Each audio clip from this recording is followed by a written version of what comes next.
Oke, Assalamualaikum warahmatullahi wabarakatuh. Waalaikumsalam warahmatullahi wabarakatuh. Perkenalkan, saya Gilang Muharram dengan rekan saya Khofifah Sriwadari yang akan mempresentasikan aplikasi yang sudah kami buat. Aplikasi yang sudah kami buat yaitu Bank Sampah. Baik, langsung saja. Di sini saya akan mendemokan.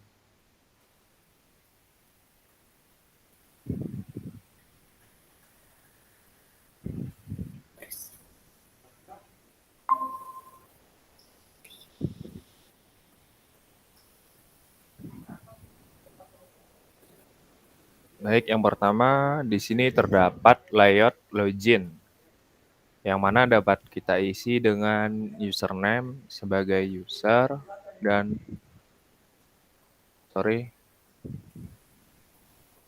username sebagai user dan passwordnya sebagai user juga. Kemudian kita klik login,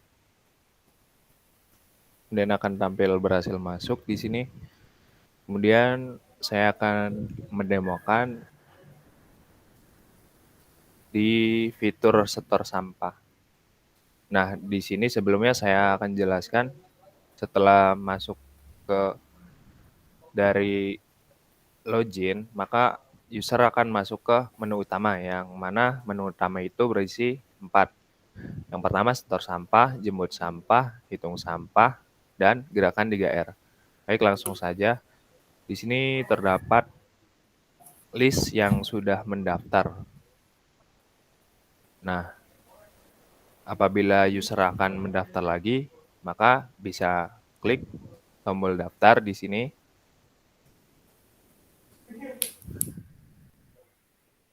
Nah, kemudian nomornya misalkan kita isi 3, kemudian namanya itu Ajrin, kemudian jenis kelaminnya laki-laki, dan alamatnya Jogja. Nah, setelah itu klik tombol tambah. Nah, maka di sini akan tampil yang telah diinputkan tadi, yaitu Jrin. Setelah diklik, kita dapat memilih mau melihat, edit, atau hapus. Nah, saya akan mencoba mengeklik lihat. Di sini akan tampil output berupa data yang tadi diinputkan. Di sini juga terdapat 2 tombol, yaitu tombol telepon dan tombol maps, yang mana jika diklik tombol telepon ini akan langsung mengoutputkan nomor yang bisa langsung ditelepon.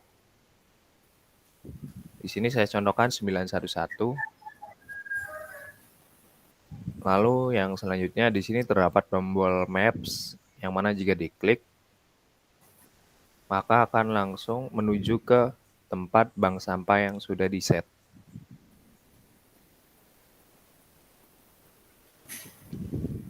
Saya contohkan di sini rutenya dari UAD 4, maka Maps akan mencari jalan tercepat menuju lokasi bank sampah tersebut.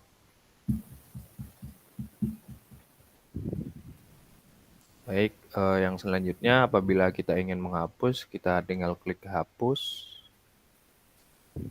Seperti itu, maka datanya akan hilang dan yang selanjutnya akan dijelaskan oleh rekan saya. Silakan, Mbak Khofifah.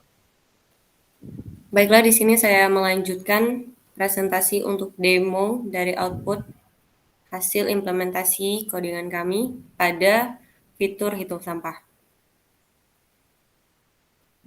Oke, di sini terdapat layout di mana terdapat 3 jenis sampah, yaitu organik, anorganik, serta B3. Kita akan coba hitung sampah pada sampah organik.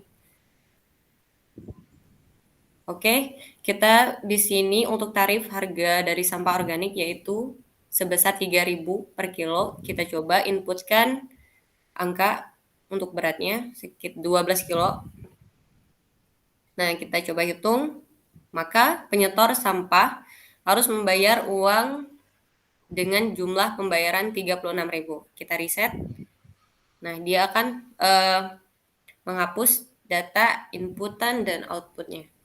Kita kembali, kita coba ke fitur hitung sampah anorganik. Oke, kita masukkan beratnya 12 kilo, kemudian kita hitung. Nah, untuk tarifnya sebesar 3.500 per kilo, maka dikalikan 12, maka hasilnya 42.000. Jadi, untuk penyetor perlu membayar uang 42.000. Selanjutnya, begitupun juga sama sampah B3.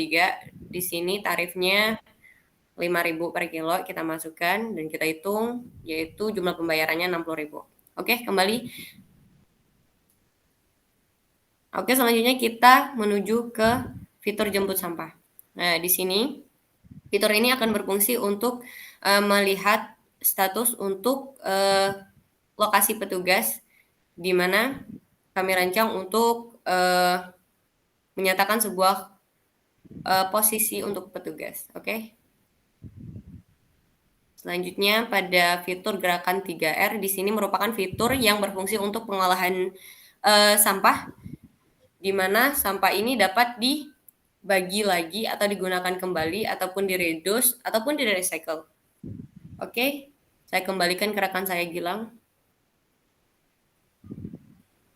Baik, yang selanjutnya akan saya jelaskan tentang programnya.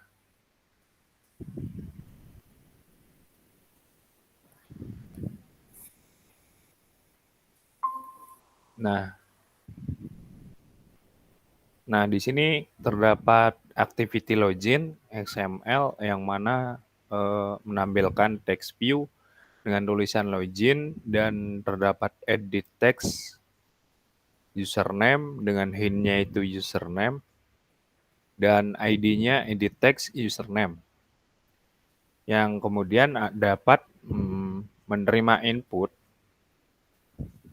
yang kemudian nantinya akan dikirimkan ke Java class-nya. Kemudian di sini juga ada edit text password yang terdapat hint-nya itu password dan input type-nya itu text password dan ID-nya itu edit text password yang sama juga akan menerima inputan yang kemudian akan diolah di Java class-nya. Kemudian di sini juga terdapat menu utama, yang mana menu utama di sini menampilkan tulisan menu. Kemudian berikutnya terdapat grid layout yang menyimpan 4 fitur menu tersebut, yang terdapat gambar pada masing-masing grid-nya itu. Di sini saya contohkan seperti tulisan setor sampah akan disimpan di text view setor sampah. Begitu juga yang lainnya. Kemudian yang selanjutnya akan dijelaskan oleh rekan saya, Khofifah. Baiklah, kita akan menjelaskan di bagian layout terlebih dahulu untuk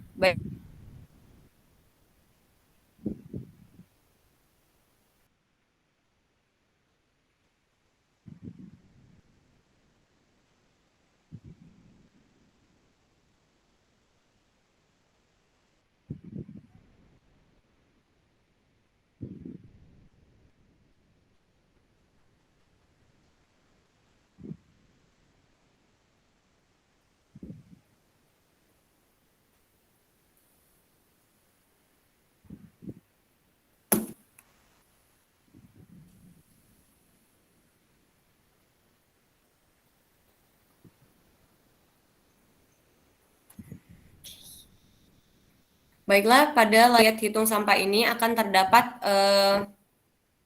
fitur di mana hitung sampah ini berisi sebuah menu, 3 menu, yaitu ada 3 jenis sampah, yaitu sampah organik, anorganik, serta B3.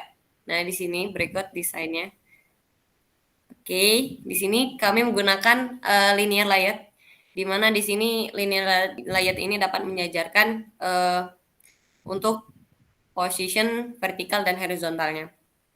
Oke, kita langsung saja ya untuk menuju ke implementasi XML ke Java.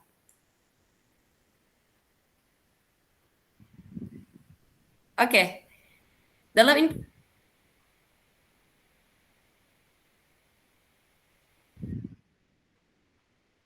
implementasi ini dari file XML ke Java di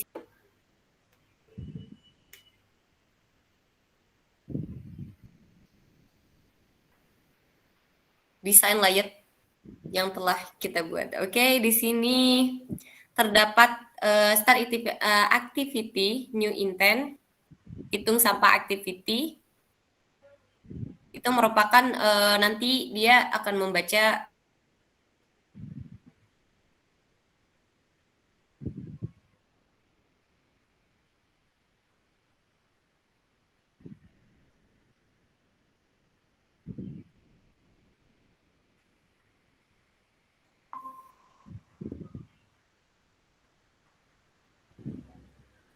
Oke, selanjutnya kita akan menjelaskan bagian ke data helper.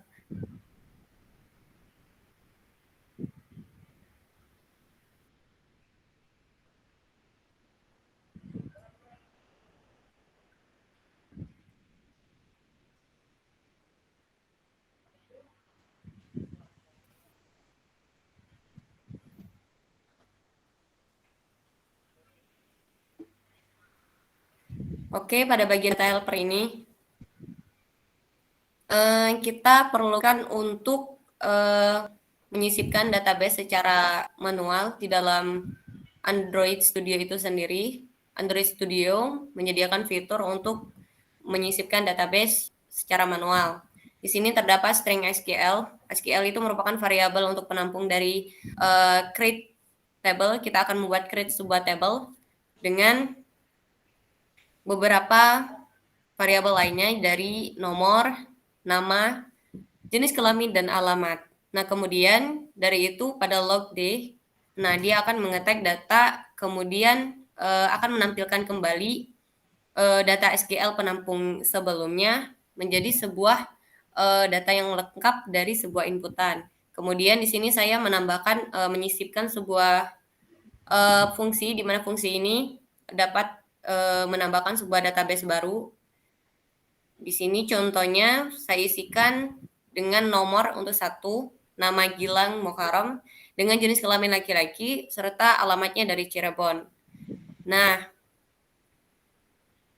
oke, selanjutnya saya serahkan kepada teman saya, Gilang. Baik, yang selanjutnya di sini akan saya jelaskan login activity class yang merupakan layer yang pertama yang ditampilkan di dalam program tersebut. Di sini pada login activity memanfaatkan database helper dan buttonnya ini dari login dan register, kemudian edit text-nya, username dan password. Nah, di sini saya deklarasikan ulang database helper sebagai new. Kemudian di sini juga saya deklarasikan ulang sebagai variabel yaitu yang menerima inputan dari ID, edit text, underscore username, dan begitu juga password menerima inputan dari yang memiliki ID, edit text, underscore password. Kemudian yang ketiga di sini button yang menerima inputan dari ID login. Kemudian yang terakhir di sini ada register yang merupakan button juga yang menerima ID dari button underscore register. Nah, di sini terdapat metode register yang mana apabila button tersebut diklik maka akan dilanjutkan ke kelas register activity. Kemudian di sini terdapat metode login di mana apabila diklik dia akan menyesuaikan terlebih dahulu yang mana menerima inputan dari edit text username dan password, kemudian dia akan dicek dulu di boolean apabila sesuai dengan database, maka dia akan masuk ke main activity atau menu utama. Seperti itu. Mungkin kurang lebihnya mohon maaf. Sekian dari kelompok kami. Assalamualaikum warahmatullahi wabarakatuh. Waalaikumsalam warahmatullahi wabarakatuh.